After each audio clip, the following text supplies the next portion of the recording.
Bonjour, je m'appelle Mille. Ils m'ont qualifié de fardeau alors que je gisais, le corps déchiré, dans ce lit d'hôpital, mon sang encore sur leurs mains, chuchotant au médecin de prendre ce qui restait de moi pour mon frère. Ils ne savaient pas que j'étais éveillé, que j'entendais chaque mot.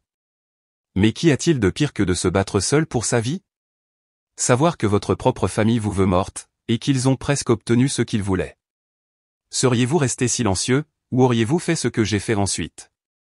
Avant que nous plongions dans l'histoire, dites-moi, d'où m'écoutez-vous en ce moment? Laissez un commentaire. Je les lis absolument tous.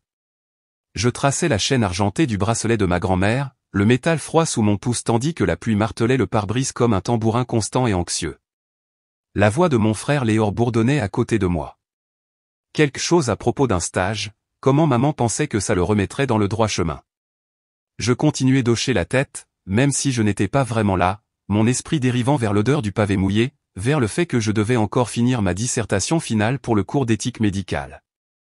Ce bracelet avait toujours été une petite promesse, quelque chose à quoi se raccrocher quand le monde autour de moi tournait trop vite. Ma grand-mère disait toujours qu'il me protégerait, que c'était un rappel de continuer à respirer même quand les gens essayaient de vous voler votre air. Je me souviens de sa main, fragile et chaude, refermant mes doigts dessus le jour de sa mort. Je me suis accroché à ce souvenir en jetant un coup d'œil à Léor, qui riait d'un texto sur son téléphone. Tout s'est passé si vite. L'éclair de lumière rouge, la silhouette floue d'un camion qui fonçait, la secousse qui a ébranlé mes os quand Léor a donné un grand coup de volant, les pneus crissant pour protester. Le son du métal hurlant, du verre explosant, l'odeur âcre de l'essence perçant la pluie. Le monde n'a pas ralenti. Il s'est simplement arrêté. Et en ce seul souffle, tout est devenu noir. Quand j'ai repris connaissance, le monde bourdonnait d'un murmure stérile. Les lumières fluorescentes au-dessus de moi clignotaient à un rythme froid qui correspondait au bip près de ma tête. Je ne pouvais pas bouger. Les draps semblaient lourds. Mon corps semblait plus lourd encore, la douleur montant de mon flanc en ligne déchiquetée et brûlante. J'ai essayé d'avaler, mais ma bouche était sèche. Mes lèvres étaient gercées. Ma voix ne fonctionnait pas, seulement un petit bruit guttural qui s'est échappé et m'a surprise par sa sonorité brisée. Une infirmière l'a remarqué. Elle m'a jeté un regard, ses yeux s'écarquillant très légèrement avant de se ressaisir, appuyant sur le bouton d'appel avec des doigts rapides et efficaces. Je voulais demander où j'étais, où était Léor, mais ma langue était comme du sable. Et tout ce que je pouvais faire, c'était fixer le plafond, le carreau fissuré, la saleté dans le coin du panneau lumineux, en essayant de me souvenir comment j'étais arrivé là. La porte s'est ouverte, et j'ai senti mes parents avant de les voir. Le parfum piquant de Vera, quelque chose de lourd et de sucré qui collait à l'air comme du sirop. L'eau de Cologne de Roanne, propre et froide, un rappel de la façon dont ils me serraient dans ses bras autrefois, il y a longtemps, avant que je ne devienne invisible à leurs yeux. Ils sont entrés, sans se presser, sans pleurer, sans murmure doux, non, pas de « chérie, tu vas bien ». Juste des bruits de pas, le remue-ménage de papier, de manière claire et détachée. Maman a dit, elle est réveillée, au médecin qui se tenait à mon chevet. Elle ne m'a même pas regardé. N'a pas touché ma main. N'a pas vérifié si j'étais vraiment là. Papa se tenait derrière elle, les bras croisés, les yeux fixés quelque part au-dessus de ma tête, comme s'il s'ennuyait déjà d'être ici. J'ai essayé de lever la main, tendant le bras vers eux, vers n'importe quoi, mais la perfusion a tiré sur ma peau, et mon bras est retombé, inutile, le poids de leur absence plus lourd que les points de suture qui tiraient sur mon flanc. Le médecin a murmuré quelque chose, d'un ton rassurant qui semblait lointain, comme s'il était destiné à quelqu'un d'autre. J'ai entendu les mots, stable, opération, perdu un rein. Mon cerveau peinait à rattraper son retard, mais mon cœur savait déjà. On m'avait pris quelque chose, et personne ne me demandait ce que j'en pensais.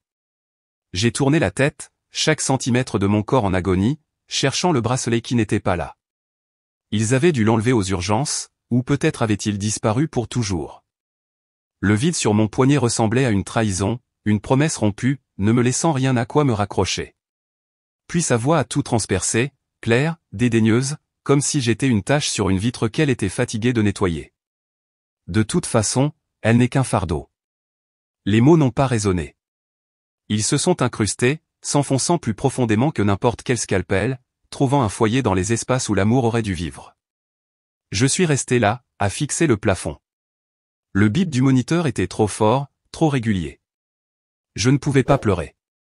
Je n'en avais pas la force. Mais quelque part en moi, une promesse silencieuse s'est formée. Plus forte que le bracelet, plus forte que la peur qui tentait de m'écraser. Si je survis à ça, je ne serai plus jamais leur fardeau. Cette pensée a murmuré dans mon esprit alors que j'étais allongé dans ce lit d'hôpital des jours après l'accident, à fixer les dalles du plafond au-dessus de moi. Les compter était le seul moyen de m'empêcher de me noyer dans la douleur qui venait à chaque fois que je bougeais, à chaque fois que j'essayais de prendre une profonde inspiration. Chaque inspiration ressemblait à du verre grattant contre mes côtes. Mais je continuais de respirer parce que je le devais. Il n'était pas revenu souvent depuis le jour où je me suis réveillé. Une infirmière jetait un coup d'œil, ajustait quelque chose sur la perfusion, et repartait, me laissant seul avec le bip régulier du moniteur qui me rappelait que j'étais toujours là. Même si j'avais l'impression que je ne devrais pas l'être. J'aurais tout donné pour me retourner, pour tourner le dos à la porte, mais mon corps ne m'écoutait pas. Alors, je restais là, clignant des yeux face aux ombres des lumières du couloir qui rampaient sur la fine couverture, l'air froid me mordant le visage. Il était tard, ce genre de tard où le monde extérieur à l'hôpital semblait appartenir à quelqu'un d'autre. Le couloir s'était calmé, les voix douces des infirmières remplacées par le bourdonnement des machines et le grincement lointain d'un chariot roulant. Mes yeux étaient fermés, mais le sommeil ne venait pas. Au lieu de cela, je les ai entendus. Leurs voix sont venues en premier, basses, comme s'ils pensaient que s'ils chuchotaient, les murs avaleraient leurs paroles. Mais j'ai entendu chaque syllabe, chacune coupant plus profondément que la précédente. Donc, vous dites que si nous prononçons notre rein. C'était la voix de ma mère, tranchante et froide, comme le claquement de ses talons sur le sol de l'hôpital. Elle n'y survivrait pas la voix du médecin, ferme mais fatigué. Mais Léor en a besoin. Il a un avenir. La voix de mon père, calme, raisonnable, comme s'il parlait de remplacer une pièce de la voiture familiale. Pas de ma vie. De toute façon, elle n'est qu'un fardeau. Ce serait sa contribution. Les mots de maman flottaient dans l'air, plus lourds que l'odeur d'antiseptique qui emplissait la pièce. Je n'ai pas bougé. Je ne pouvais pas. Mon corps s'est figé, mon souffle s'est coupé, mais les larmes sont venues, trempant l'oreiller, silencieuses pour qu'il ne sache pas que j'étais éveillé, que j'entendais chaque mot. Ma poitrine avait l'impression de s'effondrer. Mais je suis restée silencieuse, ravalant le cri qui montait au fond de ma gorge. Il me laisserait mourir pour lui, pour Léor, qui venait à peine me voir, à qui tout était servi sur un plateau, qui n'avait pas à se battre pour une seule bouffée d'air dans ce monde. Cette nuit-là, j'ai appris ce que signifiait être seul d'une manière que je n'avais pas comprise auparavant. Je savais qu'il l'aimait plus, qu'il était l'enfant prodige, le garçon avec un avenir, le garçon qui valait tous les sacrifices. Mais je n'aurais jamais pensé qu'il franchirait cette dernière étape, qu'il se tiendrait devant ma porte et planifierait de mettre fin à mes jours pour le sauver. Et je valais si peu pour eux qu'ils n'ont même pas pris la peine de s'assurer que j'étais endormi. Je suis resté allongé jusqu'à ce que les lumières du couloir s'atténuent davantage, jusqu'à ce que les chaussures de l'infirmière passent en feutrant doucement, jusqu'à ce que le monde autour de moi se transforme en un bourdonnement que je pouvais à peine entendre par-dessus les battements dans mes oreilles. Je me suis endormi à un moment donné, l'épuisement m'entraînant, mais ce n'était pas un sommeil réparateur. Chaque fois que je fermais les yeux, je voyais le visage de ma mère, sa bouche se tordant d'impatience, l'entendais dire, ce serait sa contribution. Quand le matin est arrivé, la pièce était baignée de la lumière grise d'un autre jour de pluie à Tacoma. La porte s'est ouverte et j'ai tourné la tête, espérant n'importe qui d'autre, une infirmière, le médecin, mais c'était elle. Vera est entrée, portant un chemisier crème et cette expression fatiguée qu'elle arborait toujours autour de moi, celle qui disait qu'elle préférerait être n'importe où ailleurs. Elle a ajusté la lanière de son sac à main, a poussé ses lunettes de soleil sur sa tête, et je l'ai vue. La bague. En or, lourde, avec un petit diamant serti, qui captait la lumière à chacun de ses mouvements. Je connaissais cette bague. Elle me l'avait montrée une fois dans un magazine, disant qu'elle était trop chère, qu'il serait irresponsable de dépenser autant alors que nous avions des factures, alors que Léor avait besoin d'économies pour l'université. Mais la voilà à sa main, brillant comme un aveu silencieux. Elle se fichait que je l'entende. J'ai su alors ce qui avait payé cette bague. L'argent de l'assurance de l'accident, de moi, du corps qui était encore en train de guérir, encore endolori, qui luttait encore pour respirer. C'était comme recevoir un coup de poing, mais il n'y avait plus d'air à perdre. Elle a remarqué que je regardais, mais elle ne l'a pas caché.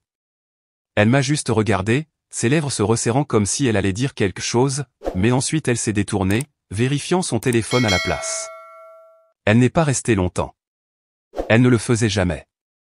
Elle a marmonné quelque chose sur le fait de prendre des nouvelles auprès du médecin, sur le besoin de voir comment allait Léor, et elle est partie, laissant la faible odeur de son parfum dans la pièce, douce et suffocante.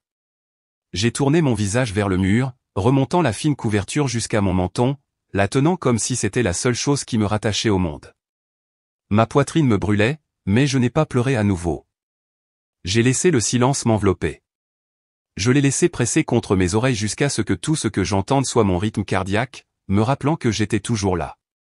Ils n'ont jamais prévu de me sauver, me suis-je murmuré, à peine un souffle, mais cela sonnait comme la vérité, lourde et tranchante. Je n'ai jamais été à eux pour qu'ils m'aiment. C'est ce jour-là que j'ai décidé qu'ils n'auraient jamais une autre partie de moi. Quoi qu'ils veuillent, quoi qu'ils attendent, je ne le leur donnerai jamais. Ils pouvaient prendre l'argent de l'assurance, la sympathie des voisins, le réconfort de se dire qu'ils avaient fait ce qu'il fallait pour Léor, mais ils ne prendraient pas le reste de moi. Pas mon esprit, pas mon avenir. Alors que la pluie tapotait doucement contre la fenêtre, j'ai laissé mes yeux se fermer, les mots résonnant dans mon esprit. Plus fort que la douleur, plus fort que la peur. Ils n'auront jamais une autre partie de moi. Je regardais par la fenêtre la pluie qui s'écrasait contre la vitre, de fines lignes d'eau traçant des chemins que je pourrais presque mémoriser si je me laissais regarder assez longtemps. La promesse que je m'étais faite n'avait pas faibli. Elle était devenue le moteur silencieux qui me faisait avancer alors que j'étais allongé dans ce lit d'hôpital, comptant les respirations et mesurant la douleur contre le poids de la trahison que je ne parvenais pas à secouer. Ils n'auront jamais une autre partie de moi. L'hôpital semblait plus froid maintenant. Ou peut-être que c'était juste moi qui le remarquais pour la première fois. Les infirmières se déplaçaient dans les couloirs, le doux grincement des chaussures et le bruissement des dossiers brisant le silence. Mais personne ne s'arrêtait à moins d'y être obligé. Je n'avais plus de visiteurs. Pas de leur part. Ma mère n'était pas revenue depuis qu'elle avait exhibé cette bague. Et les derniers mots de mon père n'étaient que des rappels que Léor avait un avenir. Et j'étais la note de bas de page de son histoire. Je restais là, à regarder la lumière du matin se déplacer sur les carreaux, la bruine dehors refusant de cesser, imprimant sa grisaille sur tout. Personne ne me disait quel jour on était à moins que je ne le demande. Et même alors, il le disait doucement, comme s'il me disait que je n'avais pas besoin de me soucier du temps qui passe. Parfois, je surprenais les infirmières en train de me jeter un coup d'œil, chuchotant en passant, des mots comme la fille du Rhin flottant dans l'air comme des cendres qui se déposaient sur ma peau. Elles pensaient que je n'entendais pas, mais si. J'entendais tout maintenant. C'est ce qui arrive quand le monde devient silencieux autour de vous, et que vous n'avez que votre esprit pour vous tenir compagnie. C'était en fin de matinée qu'une assistante sociale est entrée, un sourire poli aux lèvres alors qu'elle me tendait un porte-bloc avec des papiers d'assurance à signer. Elle parlait doucement, comme si elle avait peur que je me brise si elle élevait la voix, expliquant quelque chose sur la mise à jour des dossiers, s'assurant que la paperasse était en ordre pour que l'hôpital puisse continuer à facturer correctement. J'ai hoché la tête, signant là où elle pointait, ma main tremblant de faiblesse. Elle a quitté la pièce, et j'ai essayé de retrouver le sommeil, tirant la fine couverture sur mes épaules. C'est alors que je les ai entendus. Deux infirmières juste à l'extérieur, parlant à voix assez basse pour qu'elles pensent probablement que c'était sans danger. J'ai entendu dire que le paiement de son accident est arrivé la semaine dernière. Oui, les parents l'ont fait rediriger pour des besoins familiaux. Tu sais comment ça se passe. Elle ne le sait même pas, n'est-ce pas? Je suppose que non. La pauvre. J'ai arrêté de respirer un instant. Les mots se sont enfoncés plus profondément que la perfusion dans mon bras n'aurait jamais pu le faire. Ils l'avaient pris. Quel que soit l'argent provenant de l'accident qui avait failli me tuer, ils l'avaient pris, l'avaient utilisé pour eux-mêmes, pour lui, pour Léor, pour les besoins familiaux, pas mes besoins, pas les médicaments qui rendaient la douleur supportable, pas la thérapie dont j'aurais besoin si je remarchais un jour sans boiter. C'était à eux maintenant, et j'étais juste l'excuse qu'ils avaient utilisée pour l'obtenir. Plus tard dans l'après-midi, une infirmière est entrée pour prendre de mes nouvelles. Ses pas étaient plus doux que ceux des autres. Elle était plus âgée, avec des cheveux relevés en un chignon soigné et des yeux qui semblaient avoir trop vu pour juger qui que ce soit. Elle a jeté un coup d'œil au moniteur, a ajusté ma perfusion, puis, comme si elle sentait la lourdeur dans la pièce, elle s'est assise à côté de moi. « Je suis Isolda Sanders », a-t-elle dit, sa voix calme, enveloppant le silence comme une couverture. Vous avez été silencieuse. Je n'ai rien dit. Je ne savais pas quoi dire. Mes yeux me brûlaient, mais je n'ai pas laissé les larmes couler. Elle l'a vu quand même, et elle a tendu la main, prenant la mienne dans les siennes, chaude et ferme. Il pense peut-être que vous êtes invisible, a-t-elle dit, en me serrant doucement les doigts. Mais vous êtes là. Vous êtes en vie. Ne les laissez pas vous prendre ça aussi. C'était la première fois depuis des semaines que quelqu'un me regardait et me voyait. Pas une patiente, pas un inconvénient, pas un fardeau, pas une future donneuse. Juste moi. Elle est partie, et la pièce a semblé différente, plus douce en quelque sorte, même si la pluie continuait de battre contre la fenêtre. Ces mots se sont infiltrés en moi, se frayant un chemin dans les espaces où le désespoir avait l'habitude de vivre.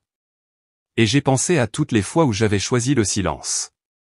Tous les moments où je m'étais laissé être l'ombre dans la pièce pour que Léor puisse briller, pour que ma mère puisse sourire sans me voir. Pour que mon père n'ait pas à expliquer pourquoi sa fille ne correspondait pas au moule parfait qu'il voulait. J'ai pensé aux fois où j'avais nettoyé les dégâts qu'ils laissaient derrière eux, où j'étais resté debout tard à faire des corvées pendant que Léor était félicité pour avoir mis son assiette dans l'évier. La façon dont je ravalais mes mots parce que la paix était plus facile que l'honnêteté. Ils m'avaient effacé de leur avenir, m'avaient retiré de la paperasse, des plans, de l'héritage. Ils avaient décidé que je ne valais pas une place à table, mais j'étais toujours là. Et ça, c'était quelque chose qu'ils ne pouvaient pas prendre. Je me suis tourné vers la fenêtre, regardant la pluie transformer la ville en traînée grise, pressant ma main contre la vitre froide comme si je pouvais toucher le monde qui attendait de l'autre côté. Pour la première fois, j'ai laissé la colère ressembler à de la chaleur plutôt qu'à du poison. Je l'ai laissé me rappeler que j'étais en vie. Je ne disparaîtrai pas. Pas pour eux. Les mots étaient silencieux, mais ils étaient miens, et ils étaient vrais. Alors que le jour s'assombrissait pour devenir le soir, j'ai fermé les yeux, sentant le lent goutte-à-goutte de la perfusion, le bourdonnement du moniteur, la promesse silencieuse dans ma poitrine battant plus fort que la tempête dehors. Je dois sortir d'ici avant qu'il n'essaie à nouveau. La pensée s'imposait à mon esprit comme un battement de cœur alors que l'aube se glissait au bord des stores, faisant passer la pièce du gris au jaune pâle.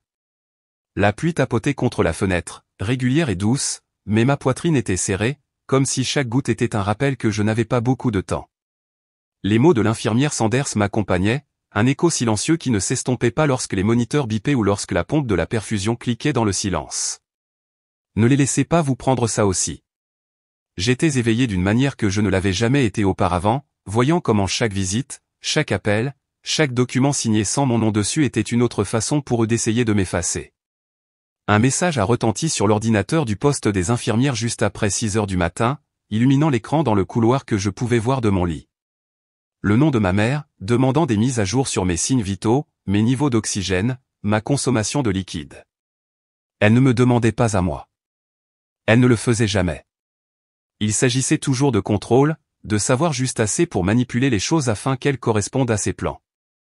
Vers le milieu de la matinée, la porte s'est ouverte et mon père est entré sans frapper, l'odeur de son après-rasage arrivant avant lui. Il ne m'a pas jeté un regard, ne m'a pas demandé comment je me sentais, a simplement posé une pile de papiers de sortie sur le plateau au pied de mon lit et les a signés avec la même précision blasée qu'il utilisait pour signer les reçus de cartes de crédit. Le docteur dit que tu peux rentrer à la maison demain, a-t-il dit, ajustant le col de sa veste avant de vérifier son téléphone. Nous devrons parler d'aider ton frère dans sa transition quand il rentrera à la maison. Il n'a pas attendu ma réponse avant de partir. La porte s'est refermée avec un clic, laissant l'air plus lourd qu'avant, pesant sur ma poitrine alors que je fixais les papiers qu'il avait laissés derrière lui. Il planifiait ma sortie pour le bien de Léor. Un autre sacrifice que j'étais censé faire sans poser de questions. J'ai attendu que l'infirmière suivante entre, une jeune femme aux yeux fatigués qui fredonnait sous son souffle en vérifiant la ligne de perfusion. Ses mains étaient douces, mais elle ne m'a pas regardé jusqu'à ce que je m'éclaircisse la gorge, ma voix à peine plus haute qu'un murmure. Puis-je parler à l'assistante sociale de l'hôpital, s'il vous plaît? Je ne me sens pas en sécurité. Ses yeux ont croisé les miens, et quelque chose est passé entre nous. Une lueur de compréhension, une promesse qu'elle ne dirait pas à voix haute. Elle a hoché la tête une fois avant de quitter la pièce tranquillement, refermant doucement la porte derrière elle. J'ai passé l'heure suivante à compter les respirations qu'il a fallu à l'assistante sociale pour arriver. Astria. Elle avait des boucles sombres attachées en un chignon et un calme dans les yeux qui me donnait envie de la croire avant même qu'elle ne parle. Elle a tiré une chaise à côté de mon lit, croisant les mains sur son carnet. Vous avez demandé à me voir. Ma gorge s'est serrée, mais j'ai forcé les mots à sortir. Ils essaient de me ramener à la maison, mais ce n'est pas sûr. Je les ai entendus. Ils veulent prendre mon autre rein pour mon frère. Ils ont pris l'argent de l'assurance de mon accident. Ils ne me voient pas comme une personne, juste une chose à utiliser. Elle n'a pas interrompu, a juste hoché la tête, ses yeux doux m'éclairent. Merci de me l'avoir dit, Mille. Je vous crois. Nous allons vous protéger. La promesse dans sa voix s'est installée dans l'espace vide de ma poitrine où la peur s'était accumulée. Je n'ai pas pleuré, je ne me suis pas laissé m'effondrer. Au lieu de cela, j'ai saisi la fine couverture à deux mains et j'ai hoché la tête, laissant le silence parler pour moi. Ce soir-là, alors que le soleil commençait à décliner, peignant le couloir dans des tons d'orange et de violet, j'ai entendu le claquement familier des talons et le bruissement du sac à main de ma mère avant de la voir à travers la vitre. Elle se disputait avec le gardien de sécurité, son doigt piquant l'air alors qu'elle exigeait de me voir. C'est ma fille. Laissez-moi entrer. Elle ment à notre sujet. Sa voix était tranchante, fendant l'aile silencieuse de l'hôpital. Le gardien de sécurité est resté ferme, secouant la tête en bloquant la porte. Madame, vous devez reculer. N'osez pas me dire ce que je dois faire. Elle nous appartient. Elle essaie de ruiner cette famille. Derrière elle, mon père se tenait les bras croisés, le visage froid et tendu, les yeux non pas sur moi mais sur la vitre, comme s'il essayait de voir à travers et de me contrôler avec rien d'autre que son regard. Je l'ai regardé depuis mon lit, le chaos à l'extérieur de la vitre, la façon dont ses mains claquaient contre elle, la façon dont ses mots tordaient la vérité. C'était comme regarder des étrangers, des gens que j'avais connus mais que je ne pouvais plus reconnaître. À ce moment-là, la peur s'est transformée en autre chose, une clarté froide qui s'est installée sur moi comme une couverture. Ils ne m'ont jamais aimé. Ils n'avaient besoin que de ce que je pouvais donner. Et quand j'étais vide, je n'étais rien pour eux. Les infirmières et l'assistante sociale se tenaient près de moi, leur présence formant un mur de protection silencieux. Je n'avais pas besoin de bouger. Je n'avais pas besoin de crier en retour. J'ai juste regardé le gardien de sécurité emmener ma mère, ses cris étouffés alors que le couloir avalait sa voix. J'ai inspiré, et pour la première fois depuis trop longtemps, l'air n'avait pas le goût de la peur. Il semblait être le mien. S'ils veulent se battre, me suis-je murmuré alors que la porte vitrée se refermait, je leur en donnerai une. Mais à mes conditions. J'ai fermé les yeux alors que le bruit extérieur s'estompait. Le moniteur à côté de moi bourdonnait doucement dans la pièce qui semblait enfin m'appartenir. C'est le premier jour de ma liberté. Ces mots m'ont maintenu debout alors que je sortais de l'hôpital, l'air effleurant ma peau d'une manière qui semblait à la fois vive et vivante. Isolda m'avait tendu un petit sac en plastique contenant mes papiers et le bracelet en argent qui appartenait autrefois à ma grand-mère, la seule pièce de mon passé que j'ai choisi de conserver. Elle m'a serré dans ses bras, doucement et rapidement, en murmurant « N'oubliez pas qui vous êtes », avant de me lâcher, ses mains serrant mes épaules comme une promesse silencieuse que je n'étais pas seul, même si j'en avais l'impression.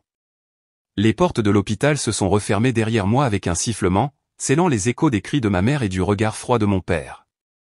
J'ai resserré le cardigan de friperie autour de moi, faisant de l'empas vers l'arrêt de bus, mes jambes faibles mais en mouvement, me rappelant que j'étais toujours là. Le trajet à travers la ville semblait interminable. Chaque arrêt secouait mon corps, chaque virage me rappelait à quel point j'étais devenu fragile. J'ai regardé la pluie transformer les lumières de la ville en lignes floues, le monde extérieur avançant pendant que j'essayais juste de savoir par où commencer. Le logement de transition sentait l'eau de Javel et la vieille moquette, le genre d'odeur qui s'accroche à vos vêtements. Le personnel m'a tendu une couverture fine et m'a indiqué une petite chambre au bout du couloir. Le matelas était dur, les draps rêches, et une seule lampe vacillait avec un faible bourdonnement quand je l'ai allumée. J'ai fermé la porte derrière moi, m'appuyant dessus un instant avant de me diriger vers la petite fenêtre qui donnait sur le parking. Des voitures entraient et sortaient, des gens vivaient leur ville se disputant, riant, allant quelque part. J'ai posé le bracelet sur le rebord de la fenêtre et me suis assise sur le bord du lit, le poids de la réalité pesant sur moi. Ils m'ont laissé sans rien, ai-je pensé. Pas d'argent, pas de famille, pas de maison qui voulait de moi. J'étais le fardeau qu'ils avaient finalement déposé, s'éloignant sans se retourner. Et dans le silence de cette chambre, je me suis sentie petite. si petite que j'aurais pu disparaître et personne ne l'aurait remarqué. Plus tard dans la soirée, après avoir déballé le seul change de vêtements que je possédais, j'ai aperçu mon reflet dans un miroir fissuré au-dessus de la commode. Le visage qui me regardait semblait fatigué, creusé, une cicatrice traversant ma clavicule comme un rappel de la façon dont ils avaient failli tout prendre. Je l'ai touché légèrement, traçant la ligne avant de croiser mes propres yeux. S'ils m'ont laissé pour morte, je vivrai quand même, ai-je murmuré, les mots fins mais vrais, me revenant du miroir. Le lendemain matin, je me suis réveillé avant l'aube, la chambre froide, l'air lourd de silence. Je me suis assise sur le bord du lit, enfilant mes chaussures, chaque mouvement l'entendit que mon corps protestait. Je devais trouver du travail, n'importe quel travail, quelque chose pour me maintenir en mouvement, pour me rappeler que j'étais en vie et que je pouvais faire des choix pour moi-même. À midi, je me suis retrouvé devant une librairie ouverte 24 heures sur 24, l'enseigne clignotant au-dessus de la porte.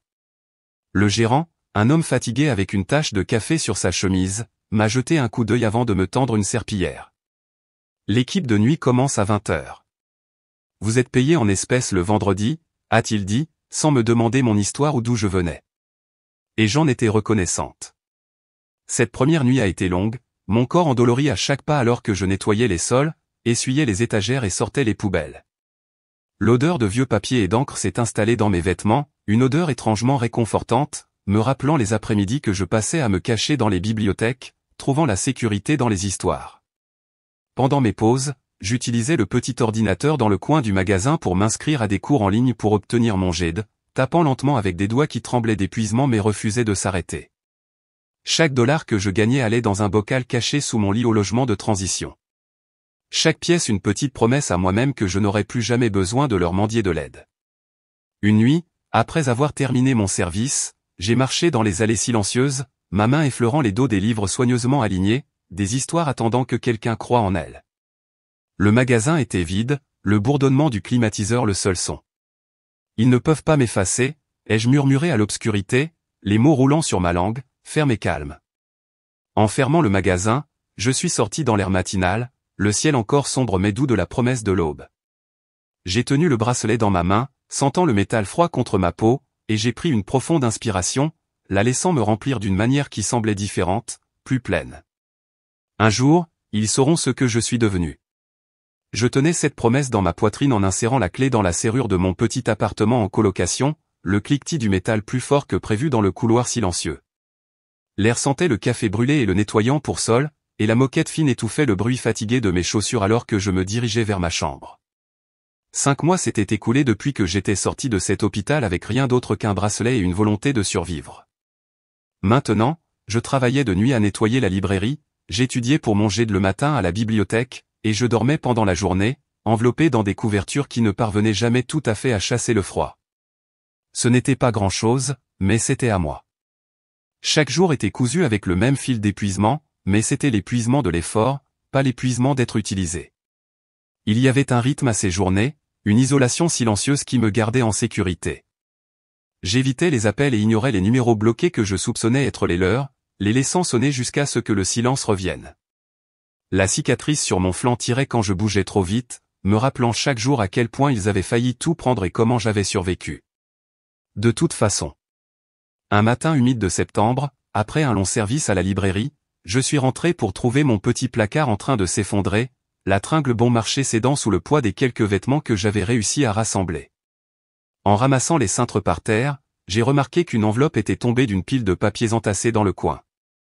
Mon nom était écrit d'une écriture soignée que j'ai reconnue instantanément. Astria.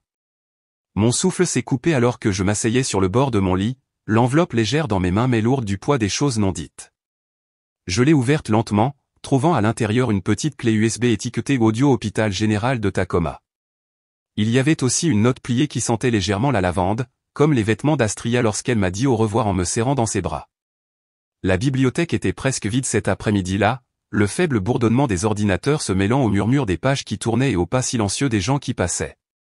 J'ai branché la clé USB sur un ordinateur portable emprunté, mes doigts tremblants pendant le chargement du fichier. J'ai appuyé sur lecture. La première voix que j'ai entendue était celle de ma mère.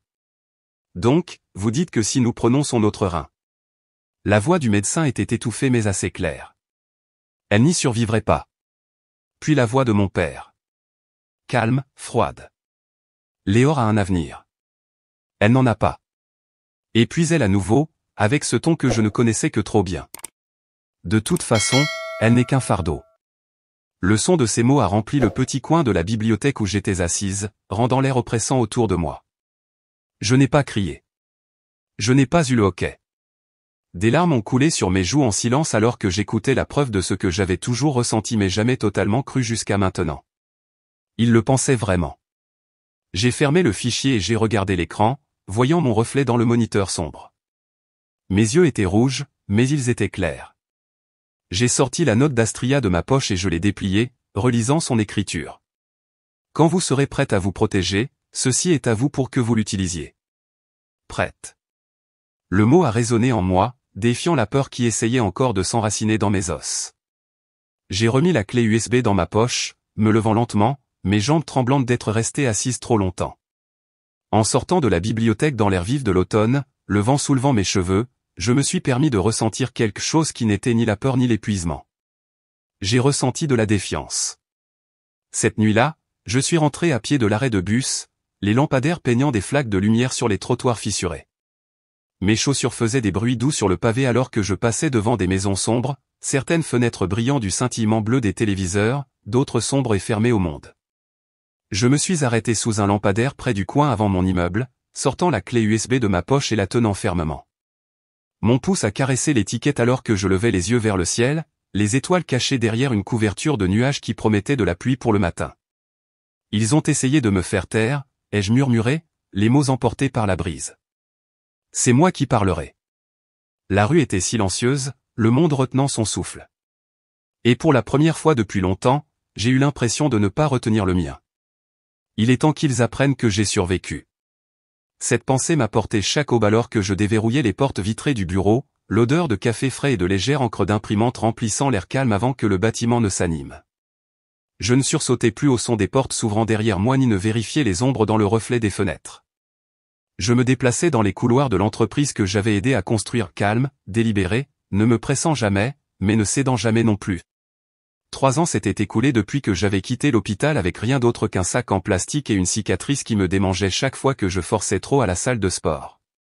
3 ans de travail silencieux, transformant cette survie en quelque chose de réel, quelque chose à moi. J'ai commencé en bas de l'échelle, apprenant les systèmes, absorbant les chiffres, lisant les contrats pendant que d'autres étaient distraits. Je me suis élevé non pas parce que j'ai crié, mais parce que j'ai tout vu ce qu'ils ne voyaient pas. Et maintenant, à 26 ans, j'étais copropriétaire et directrice des opérations d'une start-up de soins de santé qui protégeait les personnes que personne d'autre ne protégerait. Je gardais une photo de ma grand-mère dans mon tiroir du haut, juste à côté de la clé USB qui avait tout changé. Parfois, quand le bureau était sombre et que j'étais la dernière à partir, je la sortais, laissant son poids me rappeler qui j'étais devenu et pourquoi. Ce matin-là, la notification des ressources humaines a retenti sur mon écran alors que j'examinais les rapports de la chaîne d'approvisionnement. Un nouveau candidat au poste de direction avait été poussé pour un entretien accéléré sur la recommandation de quelqu'un, et le nom dans l'objet de l'email a fait s'arrêter mes doigts sur le clavier. Léore Hollan. J'ai laissé échapper un lent soupir, la pièce autour de moi se brouillant un instant avant que je ne cligne des yeux pour dissiper le brouillard. Mon frère, l'élu, celui qui avait toujours un avenir, même si cela signifiait que le mien se terminait. Un petit sourire s'est dessiné au coin de ma bouche alors que je murmurais au bureau vide, « Tu m'as trouvé ». J'ai cliqué pour voir son curriculum vitae. Il était rempli de titres vides, de courts passages dans des startups qui avaient fait faillite, de projets laissés inachevés, et d'un ton désespéré dans le dernier paragraphe de sa lettre de motivation qui plaidait presque pour une autre chance. J'ai appuyé sur le bouton de l'interphone pour les ressources humaines. Programmez-le pour 8 heures demain matin. Je m'en occuperai personnellement. Ce soir-là, je suis resté tard, rangeant mon bureau et enfermant les dossiers que je ne voulais pas qu'il voie. La pluie tombait en ligne régulière contre les fenêtres alors que je me tenais debout, regardant les lumières de la ville. Tacoma était devenue ma maison, non pas parce qu'elle avait été gentille avec moi, mais parce que j'y avais bâti ma force, un choix silencieux à la fois. Le monde extérieur pouvait prendre ce qu'il voulait, mais il ne pouvait plus me prendre. Le lendemain matin, l'air était vif alors que je suis entré tôt au bureau, posant une deuxième tasse de café en face de mon siège dans la salle d'entretien aux parois de verre. J'ai sorti la clé USB et l'ai placée à côté de mon carnet, sa présence manquant alors que l'horloge murale se rapprochait de 8 heures. La porte s'est ouverte, et Léor est entré, paraissant plus âgé, plus lourd d'épaules, ses yeux balayant la pièce avec la même énergie agitée dont je me souvenais de notre enfance. Il ne m'a pas reconnu au début, son regard glissant sur moi comme sur n'importe quel autre cadre en blazer gris. Puis j'ai levé les yeux, croisant les siens. Son visage s'est vidé de toute couleur, sa bouche s'ouvrant alors qu'il balbutiait « Tu es vivante ?» J'ai hoché la tête une fois, lentement, laissant le silence s'étirer entre nous jusqu'à ce qu'il se tortille sur son siège. J'ai pris la clé USB et l'ai tournée entre mes doigts avant de la faire glisser sur la table vers lui. « Oui, je suis vivante. Et je me souviens de tout ce que tu les as laissés faire. » Il ne l'a pas prise. Ses mains ont plané, tremblantes, avant de retomber sur ses genoux alors qu'il déglutissait difficilement. Mille, je ne savais pas qu'ils allaient. Épargne-moi ça, les jeux interrompus, ma voix égale, froide, mais pas cruelle. Je n'ai pas besoin d'excuses. Ses yeux se sont dirigés vers la porte comme s'il était prêt à s'enfuir. J'ai besoin d'un travail, d'accord ? Les choses n'ont pas été faciles. Je me suis penché en avant, posant mes coudes sur la table, mes yeux ne le quittant jamais. Cette entreprise a été créée pour protéger les personnes qui ont été trahies par ceux en qui elles avaient le plus confiance. Nous nous battons pour ceux qui sont rejetés. Et toi, Léor, tu es exactement ce dont nous protégeons les gens. Il a ouvert la bouche pour argumenter, mais aucun mot n'est venu. Ses épaules se sont affaissées, et il a paru plus petit, dégonflé, comme l'homme du curriculum vitae qui avait déjà échoué trop de fois. Je me suis levé, ramassant la clé USB et la remettant dans ma poche. Tu ne travailleras jamais ici.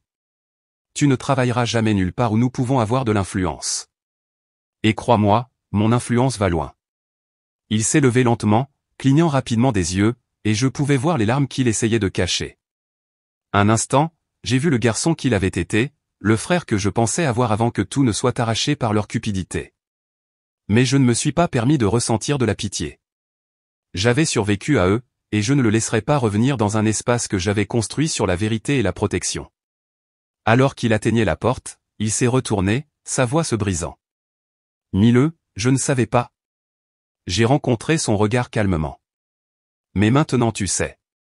Il a hésité, puis s'est tourné et est parti, la porte vitrée se refermant doucement derrière lui. Je suis resté dans le silence, le soleil du matin se reflétant sur les arêtes des bâtiments à l'extérieur, inondant la pièce de lumière. J'ai inspiré profondément, sentant l'air remplir mes poumons, me sentant vivante, entière, intacte. C'était la liberté pour laquelle je m'étais battu, et je ne la laisserai pas s'échapper. Ce n'est que le début. Les mots étaient encore chauds sur mes lèvres alors que je fermais la porte du balcon contre l'air frais de la nuit. Le bourdonnement de la ville en dessous était lointain, réconfortant dans sa constance, tandis que les vagues de commencement baie scintillaient sous la lueur de la lune, un rappel que la vie continuait, que je regarde ou non. J'ai passé les 2 semaines suivantes dans un rythme tranquille, me levant tôt pour marcher le long du front de mer avant que le soleil ne perce complètement l'horizon. Le bracelet à mon poignet était un poids constant, me rappelant d'où je venais et le long chemin que j'avais parcouru pour arriver ici. Le bureau était affairé, des objectifs de croissance à atteindre, des équipes à encourager, des investisseurs à rassurer. Mais chaque soir, je retournais à mon petit appartement surplombant la baie et je m'accordais des moments de silence, des moments qui me rappelaient la liberté pour laquelle je m'étais battu. Un de ces soirs, je me suis arrêté aux boîtes aux lettres dans le hall, triant les publicités et les factures avant qu'une enveloppe ordinaire n'attire mon attention. Il n'y avait pas d'adresse de retour, mais l'écriture était inimitable. Je connaissais ce herbe en boucle et la façon dont les lettres penchaient, une inclinaison qui avait autrefois signé des autorisations, des listes de courses, des cartes d'anniversaire que j'avais gardées bien après qu'elles auraient dû être jetées. Ma mère. Je suis resté dans le couloir, les lumières fluorescentes bourdonnant au-dessus de moi alors que je tournais l'enveloppe dans mes mains, pesant le choix de l'ouvrir ou de la jeter. Une partie de moi voulait la déchiqueter sur le champ, remonter et laisser le passer dans la poubelle froide à côté du recyclage. Mais la curiosité, ou peut-être le besoin final de tourner la page, l'a emporté. À l'intérieur, ces mots étaient désespérés, inclinés sur le papier comme s'ils avaient été écrits à la hâte, ou peut-être dans la peur. Nous sommes en train de perdre la maison. Léor ne trouve pas de travail. Nous avons besoin de ton aide. Tu es toujours notre fille. J'ai fermé les yeux, pressant le papier contre ma poitrine comme si la pression pouvait empêcher la vieille douleur de remonter. Il perdait la maison. Léor était en difficulté. Et maintenant il se souvenait que j'existais. Pas comme une fille, pas comme quelqu'un à aimer, mais comme quelqu'un pour les sauver. J'ai posé la lettre sur le comptoir de la cuisine et je me suis versé un verre d'eau, chaque gorgée froide et ancrante me rappelant qui j'étais maintenant. Je n'étais pas la fille qui attendait leur approbation, qui se pliait jusqu'à se briser en essayant d'être assez. J'étais la femme qui s'était construit une vie à partir de rien, qui avait survécu alors qu'ils étaient prêts à me laisser mourir. La nuit était calme, l'horloge marquant des battements réguliers qui correspondaient à ma respiration alors que je me dirigeais vers mon bureau, m'asseyais et sortais une seule feuille de papier. Mon stylo a plané un instant avant de toucher la page, ma main ferme. J'étais votre fille quand j'étais inconsciente dans un lit d'hôpital. Vous avez choisi votre fils. Maintenant, vivez avec ce choix. Je l'ai lu une fois, 2 fois, laissant chaque mot prendre sa place avant de plier le papier et de le glisser dans une enveloppe. Je l'ai scellé, passant mon pouce le long du joint comme si cela pouvait effacer les années passées à vouloir être à eux. Je n'ai pas ajouté d'adresse de retour. Ils sauraient de qui ça venait. Le lendemain matin, j'ai déposé la lettre dans la boîte aux lettres au coin de la rue, le clapet en métal se refermant avec une finalité satisfaisante.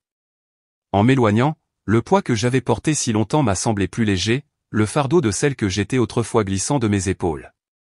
De retour dans mon appartement, j'ai préparé une tasse de café et je suis sorti sur le balcon, l'air matinal vif alors que je resserrais mon cardigan autour de moi. La baie scintillait dans la lumière matinale, et j'ai regardé les mouettes tournoyer et plonger, libres, indifférentes au monde en dessous. J'ai pensé à eux, ma mère, mon père, Léor assis dans cette maison, attendant que je les sauve, que je prouve une fois de plus que j'étais prête à tout donner pour leur confort. Mais j'avais assez donné. Je leur avais donné mon enfance, ma confiance, presque ma vie. Plus maintenant. Alors que le soleil montait plus haut, réchauffant mon visage, j'ai fermé les yeux et j'ai murmuré dans le vent, c'est terminé. Je l'ai murmuré en rentrant à l'intérieur, fermant la porte du balcon et laissant la chaleur de mon petit appartement me tenir dans son étreinte silencieuse. L'air sentait le café que j'avais préparé plus tôt, persistant, m'ancrant dans la vie que je m'étais taillée, un choix à la fois, un lever de soleil à la fois. Quelques jours plus tard, j'étais assise à ma petite table de cuisine, l'ordinateur portable ouvert, triant mes emails alors que la lumière du matin se glissait sur le sol. La plupart étaient les mises à jour habituelles de l'équipe, des propositions de partenariat, des retours de patients sur notre plateforme.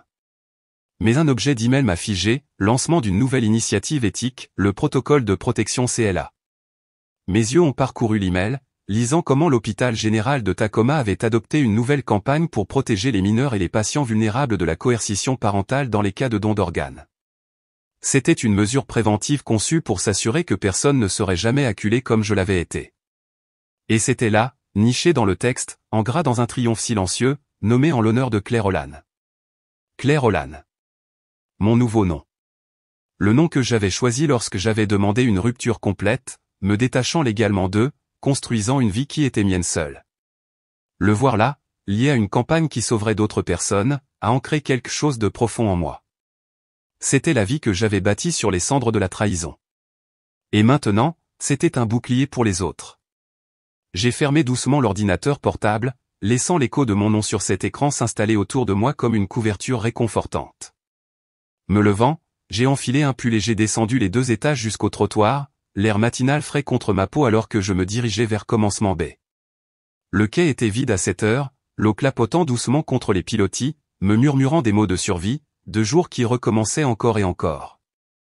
Je suis resté là, le bracelet de ma grand-mère chaud contre mon poignet, sentant la brise repousser les mèches de cheveux de mon visage.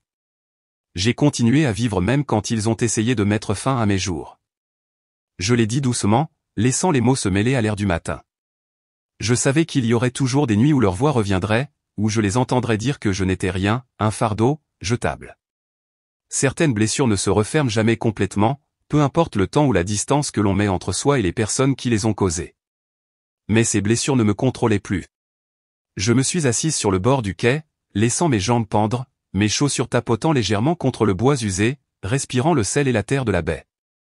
Dans mon esprit, j'ai vu les visages de ceux qui avaient essayé de me briser, qui avaient choisi le confort plutôt que ma vie, qui avaient utilisé le mot fille comme une laisse. Je les ai laissés passer comme des nuages, non pas pour eux, mais pour moi. Parce que porter cette colère était lourd, et je l'avais portée assez longtemps. Elle m'avait nourri, oui, m'avait poussé à survivre, à construire, à me battre. Mais ce n'était pas la fondation que je voulais pour le reste de ma vie. Je voulais aider les autres, construire la dignité là où il y avait eu de la honte, protéger les autres de ce que j'avais enduré. Je voulais vivre librement, pas seulement exister par défi. Me relevant, j'ai fermé les yeux et j'ai laissé le soleil réchauffer mon visage alors qu'il montait plus haut, chassant le froid de l'air matinal. J'ai serré le bracelet fort. Le souvenir du rire doux de ma grand-mère, la façon dont elle m'appelait sa petite flamme, m'est revenu. J'ai choisi de me choisir, et je continuerai de me choisir. Me retournant, j'ai redescendu le quai, chaque pas ferme, stable, comme si la terre elle-même me soutenait. La ville s'éveillait alors que je me déplaçais dans les rues, passant devant le café où le barista connaissait ma commande, la librairie où j'avais autrefois passé la serpillière, la clinique avec laquelle nous nous étions associés pour étendre les soins aux patients. Ma vie. Mes choix. Il ne me prendrait jamais ça. De retour dans mon appartement, j'ai posé mes clés, me suis versé un verre d'eau et me suis tenu près de la fenêtre. La baie scintillait sous la lumière du soleil, les vagues captant la lumière, une promesse de nouveau commencement. J'ai respiré profondément, laissant le calme du moment s'infiltrer dans mes os. Il pensait que c'était la fin de mon histoire. Ce n'était que le début.